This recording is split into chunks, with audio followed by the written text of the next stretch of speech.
Mini Mukbang Vlog.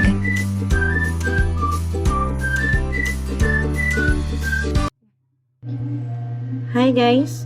Nandito ako ngayon sa aking work at ngayon ay nag-quick break time lang ako kasi medyo marami kaming guest. Hindi na ako mawaba. Baka mamaya biglang may dumating na guest at walang mag-assist dito. And wala rin naman akong kapalitan. Ang sarap ng nguya ko. Nakalimutan ko na sabihin sa inyo kung anong kinakain ko. Binili ko lang pala ito kanina sa 7-Eleven. Fish fillet. Wala akong masyado maisip na sasabihin sa inyo guys. First time ko kasi mag voice over. Ganito pala no. Nakakablanko. Tamang sayo pa habang kumakain.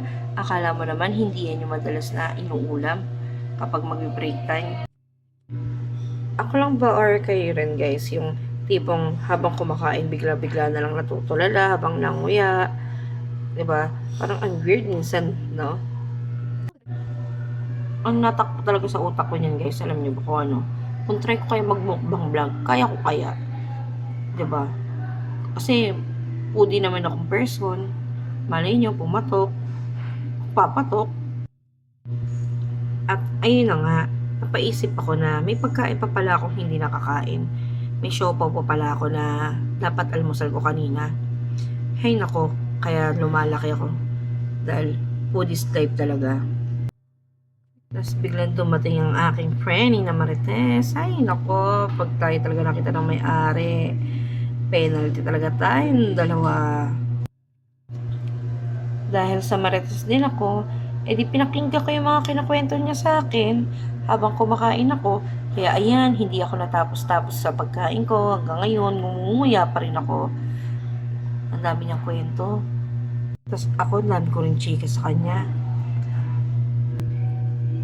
Kung ano-ano lang naman na pag-uusapan namin guys. Walang matino kami na pag-uusapan pag kami talaga nag-uusap.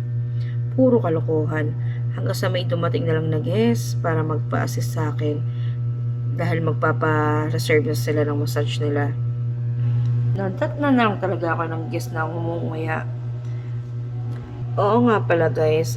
Ganyan yung work ko rito. Ako po yung nag-a-assist and nag-schedule sa mga guest natin for the massage, and ako rin po ang natawag na mga therapist para ma-massage sila. Medyo natatawa ako dyan guys kasi yung guest natin nakikipagbiruan.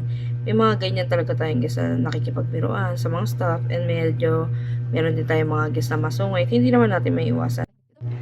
O siya guys, hanggang dito na lang muna. See you next time!